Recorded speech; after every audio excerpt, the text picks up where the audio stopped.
नमस्ते दोस्तों, मैं हूं नीलेश पानेरी और आपका स्वागत करता हूं मैं यूसीए के ऑनलाइन प्लेटफॉर्म पे। दोस्तों, इन लाइव क्लासेस के थ्रू हम सीखेंगे कि किस तरह से हम एसएससी, बैंक पीओ, स्टेट और इंडिया लेवल के किसी भी कॉम्पिटिटिव एग्जाम्स को हम इंग्लिश के लिए क्रैक कर सकते हैं। फ्रेंड्स, इंग्लिश लैंग्वेज को मास्टर करना अपने आप में एक आर्ट है, एक साइंस है। काफ़ी स्टूडेंट्स को ऐसा लगता है कि इंग्लिश लैंग्वेज को क्रैक करने के लिए हमें बहुत सारी चीज़ों को याद करना पड़ता है, मेमोराइज करना पड़ता है। पर दोस्तों, मैं आपको कह सकता हूं कि इंग्लिश लैंग्वेज उतना ही टेक्निकल सब्जेक्ट है जितना कि मैथमेटिक्स और लॉजिकल रीजनिंग। और आज की क्लास में हम समझेंगे कि कॉम्पिटिटिव एग्जाम्स के लिए खास तौर पर इंग्लिश लैंग्वेज के लिए हम किस तरह की स्किल्स, किस तरह की लैंग्वेज टेक्निक्स, ग्रामर, वोकैबुलरी और रीडिंग स्किल्स को डेवलप कर सकते हैं, ताकि बहुत कम समय में हम सही तरीके से प्रिपरेशन करके कॉम्पिटिटिव एग्जाम्स के अंदर इंग्लिश में हाई स्कोर कर सकें। दोस्तों, English is a highly scoring subject. अगर आप सही तरीके से और सही टेक्निक के साथ इसे पढ़ें तो बहुत कम समय में ये आपको बहुत अच्छा रिवॉर्ड दे सकता है।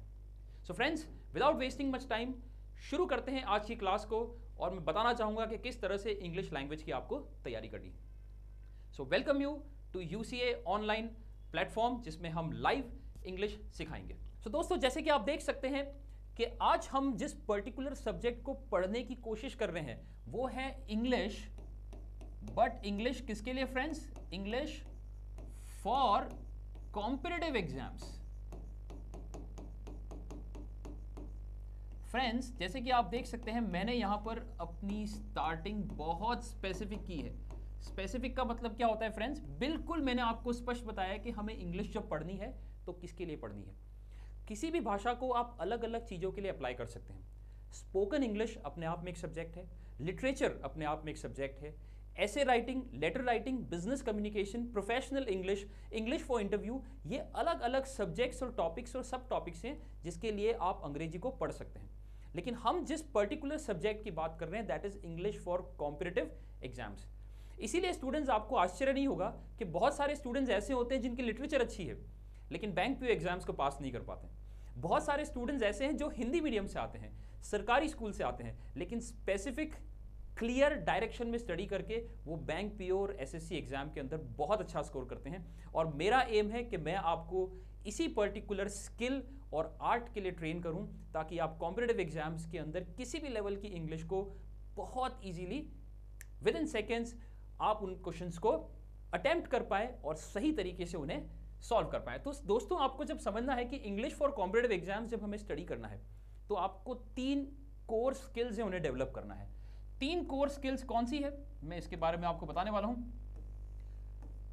मेरा मानना है कॉम्पिटिटिव एग्जाम्स की इंग्लिश को पास करने के लिए आपको 3 एरिया में मास्टरी करनी है। सबसे पहला एरिया है आपकी रीडिंग स्किल्स। दैट इज, अगर आपको कॉम्पिटिटिव एग्जाम्स में हाई स्कोर करना है तो सबसे पहले आपको यह समझना है फ्रेंड्स कि आपकी रीडिंग स्किल्स बहुत पावरफुल होनी चाहिए। आप जिस कंटेंट को पढ़ रहे हैं उस कंटेंट को देखते ही समझ में आ जाना चाहिए कि वो क्या कहना चाह रहा है। और रीडिंग स्किल्स को डेवलप करने के लिए कुछ एग्जैक्ट प्रोसेसेस हैं, उन प्रोसेसेस को मैं आपको क्लास में समझाऊंगा। दूसरा एरिया जिसमें दोस्तों आपको बहुत सिस्टमैटिक तरीके से मेहनत करनी है वो है वोकैबुलरी। बहुत स्टूडेंट्स इसको वर्ड पावर के नाम से भी जानते हैं। और कॉम्पिटिटिव एग्जाम्स की अगर बात करें तो अगर कोई स्टूडेंट कॉम्पिटिटिव एग्जाम्स में अच्छा स्कोर नहीं कर पा रहा है या उस लेवल पर स्कोर भी नहीं कर पा रहा है और उसको परफॉर्मेंस का रिजल्ट नहीं मिल रहा है, तो कहीं ना कहीं उस स्टूडेंट की वोकैबुलरी जो स्किल्स हैं वो कमजोर है या उस लेवल पर डेवलप नहीं है जिस लेवल पर उसे डेवलप होना चाहिए। तो दोस्तों, जब मैं आपको पढ़ाऊंगा तो आप नोटिस करोगे कि मेरा मैक्सिमम फोकस रहेगा आपकी वर्ड पावर और वोकैबुलरी स्किल्स को डेवलप करने में। सो दोस्तों, मैं इसके ऊपर डबल स्टार पुट करना चाहूंगा क्योंकि कहीं ना कहीं आपके कॉम्पिटिटिव एग्जाम्स का ये सबसे इंपॉर्टेंट और सबसे पावरफुल एरिया है।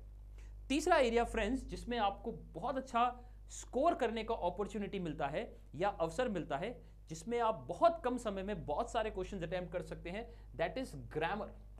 और एग्जाम्स के अंदर ग्रामर का एक बहुत ही इंपॉर्टेंट रोल है।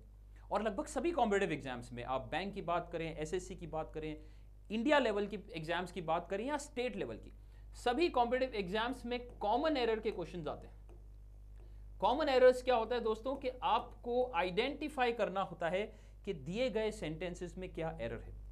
और ग्रामेटिकल स्किल्स को अच्छी तरह से डेवलप करके आप कॉमन एरर के क्वेश्चंस बहुत क्विकली और बहुत स्पीड से आप उन्हें कर सकते हैं। सो फ्रेंड्स, जैसे कि आप देख सकते हैं हमारी जो इंग्लिश लैंग्वेज की तैयारी है वो इन 3 सब्जेक्ट्स के इर्द गिर्द घूमती है, that is reading skills, vocabulary skills और तीसरा आपके ग्रामेटिकल स्किल्स। और स्टूडेंट्स, एक बात विशेष तौर पे मैं आपको बताना चाहूंगा कि अगर आपके पास समय कम है और आप कम समय में इंग्लिश के पेपर को क्रैक करना चाहते हैं, आप हिंदी मीडियम से हैं और आपके पास से लेट्स से 2 या 3 महीने पड़े हैं, तो अब आप बोलना चाहें कि हम तीनों को तो डेवलप नहीं कर सकते, तो यहां पर हमें सबसे ज्यादा फोकस करना है फ्रेंड्स वोकैबुलरी स्किल्स पे। इसलिए आपने नोटिस किया मैंने खास तौर पे जो विशेष फोकस रखा मेरी एजुकेशन का, आपको पढ़ाने की जिस ट्रिक के बारे में बात कर रहा हूं वो है वोकैबुलरी डेवलपमेंट। और आज के इस छोटे से सेशन में मैं चाहूंगा कि हम अंग्रेजी में वोकैबुलरी के कुछ इंपॉर्टेंट वर्ड सीखें और देखें कैसे हम बहुत इंटरेस्टिंग वे में बहुत सिंपल सी ट्रिक को अपनाकर वोकैबुलरी को बहुत कम समय में सीख सकते हैं। तो दोस्तों, बिना समय गवाए शुरू करते हैं आज के इस छोटे सेशन में वोकैबुलरी डेवलपमेंट के कॉन्सेप्ट्स को। सो फ्रेंड्स, जैसे कि आप देख सकते हैं मैंने ब्लैंक स्क्रीन का यूज किया है और इसके अंदर मैं स्टार्ट करने जा रहा हूं किस प्रकार से हम अपनी वर्ड पावर को डेवलप कर सकते हैं। वर्ड पावर, शब्दों को जानने की, शब्दों को समझने की और शब्दों को लॉन्ग टर्म तक याद रखने की क्षमता। इस क्षमता को आप कैसे डेवलप कर सकते हैं? क्या हम अंग्रेजी के शब्दों को रटें? क्या हम ऐसा दिमाग लगाएं कि बचपन से ही हमें जिसे किसी ने कहा है कि आप डायरी मेंटेन करो और उस डायरी के अंदर रोज 5-5 शब्द लिखो? क्या ये मेथड बचपन से आपने अगर ट्राई किया है तो क्या इस मेथड ने आपकी मदद की है? मैं गारंटी के साथ कहता हूं इतने साल के पढ़ाने के अनुभव के बाद कि वो टेक्निक काम नहीं आती है। तो वर्ड पावर को डेवलप करने की टेक्निक क्या है? सो फ्रेंड्स, इसकी सबसे अच्छी टेक्निक का जिक्र इंटरनेशनल लेवल पर एक बहुत अच्छी किताब है वर्ड पावर मेड इजी। इसके अंदर, इस किताब के अंदर बहुत अच्छी टेक्निक्स और टूल्स दिए गए हैं जिससे कि आप अपनी वर्ड पावर को इंप्रूव, इंक्रीज और एनरिच कर सकते हैं। और friends, as a faculty of English language मैंने हमेशा नोटिस किया है कि ये किताब बच्चों के लिए जो इंग्लिश लैंग्वेज को इंप्रूव करना चाहते हैं एक वरदान साबित होती है। पर दोस्तों, प्रॉब्लम यह है कि वो भाषा उस किताब की इतनी कठिन है, इतनी जटिल है कि एक हिंदी माध्यम का स्टूडेंट उस किताब को नहीं समझ सकता। तो उस किताब को बहुत आसान बनाने के लिए मैं आपके सामने आया हूं कि उस किताब का जो निचोड़ है, उस किताब का जो कंटेंट है, मैं आपको हिंदी में पेश करके बताऊंगा। तो दोस्तों, आज उस किताब से एक छोटा सा टॉपिक हम याद करते हैं। 5 शब्द मैं आज आपको सिखाऊंगा और यही मेरा काम है कि अगर ये 5 शब्द आपको जीवन भर याद रहते हैं तो ये लेक्चर आपके लिए सफल हुआ। तो दोस्तों, एटिमोलॉजी, उस किताब के अंदर जो वर्ड पावर है उसका जो प्राइमरी प्रोसेस है वो है एटिमोलॉजी, यानी शब्दों के रूट्स को समझो, उसकी जड़ में जाओ। रूट्स का मतलब क्या होता है दोस्तों? जड़। अगर आप किसी चीज की जड़ को समझते हो तो उस जड़ से उत्पन्न होने वाले शब्द आपको ऑटोमेटिकली समझ में आ जाएंगे। दैट मीन्स आपको ज्यादा दिमाग लगाने की जरूरत नहीं पड़ेगी। उदाहरण के तौर पे आज का हमारा रूट है वाया। कुछ रीजन्स में इसको विया भी कहते हैं, बट नॉर्मली अगर हम स्टैंडर्ड इंग्लिश की प्रैक्टिस को देखें तो इसे वाया कहा जाता है। और वाया का मतलब होता है रास्ता, रूट, पाथ, वे, एक ऐसा रास्ता जिससे कि आप अपनी मंजिल तक पहुंच सकते हैं। तो दोस्तों, बहुत सिंपल सी लॉजिकल बात है, अगर अपने शब्द में कभी भी वाया आ जाता है तो मतलब हम एक रास्ता ढूंढ रहे हैं या हम एक रास्ते पे चल रहे हैं। और इसीलिए हम अक्सर देखना, जब भी हम किसी रास्ते से निकलते हैं तो हम वर्ड यूज क्या करते हैं? वाया। लेट्स से अगर मुझे उदयपुर से दिल्ली जाना है तो मुझे किसके वाया जाना पड़ेगा? जयपुर। सो जयपुर हमारे रास्ते में आता है। तो वाया का मतलब होता है कोई भी चीज अगर रूट में आती है, हमारे पाथ में आती है, हमारे वे में आती है, तो उसे हम क्या बोलेंगे दोस्तों? Via. So if I have to go to Delhi, I have to go via Jaipur. If I have to go to, let's say, Madras, I have to go via Mumbai या via Bangalore. तो अगर रास्ते में अगर कुछ station आते हैं और उनके थ्रू आप जाते हो तो उसे कहते हैं वाया। दोस्तों, इसी के इंपॉर्टेंट वर्ड सीरीज को समझते हुए चलिए एक बहुत अच्छा वर्ड लेते हैं, वाया मीडिया। वर्ड क्या है? Via media. मीडिया का मतलब क्या होता है? माध्यम। तो किसी माध्यम को अपनाते हुए उस माध्यम के रास्ते अगर हम आगे बढ़ते हैं उसे हम कहते हैं दोस्तों वाया मीडिया। एग्जाम्पल के तौर पे लेट्स सपोज ए और बी आपस में संपर्क करना चाहते हैं, लेकिन बी बहुत ही बिजी पर्सन है, वो इतना पर्सन बिजी है क्योंकि बहुत बड़ा बिजनेसमैन है, वो ए से डायरेक्ट संपर्क नहीं साध सकता। तो बी ने क्या किया, अपना एक असिस्टेंट रखा हुआ है सी। तो अगर ए को बी तक मैसेज पहुंचाना है तो उसे वाया मीडिया सी के थ्रू पहुंचाना पड़ेगा।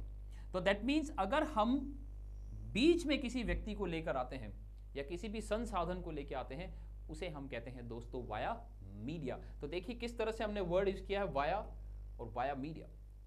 तीसरा वर्ड दोस्तों आज हम ले सकते हैं दैट इज वाया फरेटा, और ये शब्द आपके बैंक एसएससी में बहुत बार आया हुआ है दोस्तों, और थोड़ा डिफिकल्ट वर्ड की कैटेगरी में आता है। शब्द क्या है, वाया फरेटा, और बहुत कम लोगों ने सुना है।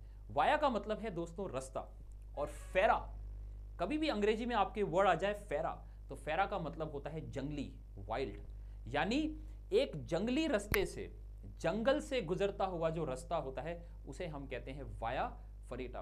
तो मान लीजिए आप किसी घने जंगल में जा रहे हैं और घने जंगल में आपको कोई पगडंडी नजर आ गई, या किसी प्रकार का ब्रिज नजर आ गया, या किसी प्रकार का आप देखते हैं बर्मा ब्रिज कहा जाता है, रस्सियों से बांधकर जो बनाया गया ब्रिज होता है, उसे भी आप वाया फरेटा कह सकते हैं। तो देखिए दोस्तों किस तरह से वाया का हमने यूज किया और देखा a path to jungle, a path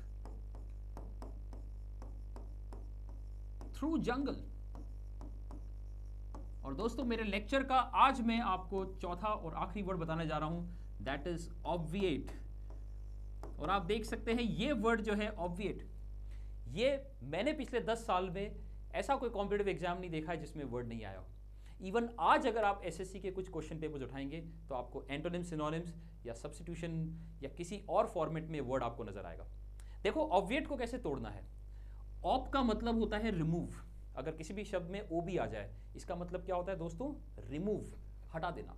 और वाया का मतलब रास्ता, यानी कि रास्ता ही हटा देना, यानी हमें उस रास्ते जाना ही नहीं है, हमें वहां पर जाने की जरूरत ही नहीं है। तो ऑब्विएट का मतलब क्या होता है, टू बाईपास। अब ये शब्द को थोड़ा समझने के लिए एक उदाहरण देता हूं, एक नहीं 2 उदाहरण देता हूं। पहला उदाहरण है दोस्तों, अगर आप रोज मेहनत करोगे, अगर अपने शरीर का ध्यान रखोगे, फिजिकली एक्टिव रहोगे, तो पर्सनल लाइफ में हेल्थ वाइज डॉक्टर की नीड को आप क्या कर दोगे, ऑब्विएट, यानी कि डॉक्टर के रास्ते कभी जाने की आपको जरूरत नहीं पड़ेगी। डिजिटल जमाने में जहां पर इंटरनेट और यूट्यूब और ऑनलाइन प्लेटफॉर्म के थ्रू आप एजुकेशन ले रखे हैं या ले रहे हैं, वहां पर किताबों की नीड आज के जमाने में क्या हो गई है दोस्तों, ऑब्विएट। तो ऑब्विएट का मतलब होता है टू मेक समथिंग वर्थलेस और ऑफ नो यूज। तो दोस्तों देख सकते हो किस तरह आज हमने इंग्लिश लैंग्वेज के 4 इंपॉर्टेंट वर्ड सीखे, और ये चारों के चारों वर्ड्स मैं आपको गारंटी के साथ कह सकता हूं अगर आप पिछले 4 या 5 साल के पेपर उठाएं तो लगभग सभी मेजर कॉम्पिटिटिव एग्जाम्स में हमने इसे यूज किया है। हमने याद कैसे किया दोस्तों, हमने एक रूट लिया और उस रूट को हमने एक्सप्लोर किया। इस तरह की पढ़ाई की टेक्निक को हम कह सकते हैं लर्निंग थ्रू एसोसिएशन दोस्तों, यानी आप क्या कर रहे हो, एक आइडिया को एसोसिएट कर रहे हो और उस एसोसिएशन के साथ आप सारे शब्दों को सीख रहे हो। तो दोस्तों आई होप आज के इस छोटे से लेक्चर में आपको बहुत कुछ सीखने को मिला और अंग्रेजी की कैसे तैयारी करनी है उसको लेकर आपको कुछ हिंट्स मिले। जल्दी हम मिलेंगे हमारे नेक्स्ट लेक्चर में और डिटेल अंडरस्टैंडिंग के साथ, और उसमें हम रीडिंग, वोकैबुलरी, ग्रामर तीनों सेक्शंस को सिस्टमैटिकली चैप्टर वाइज कवर करेंगे। Thank you very much, have a great day.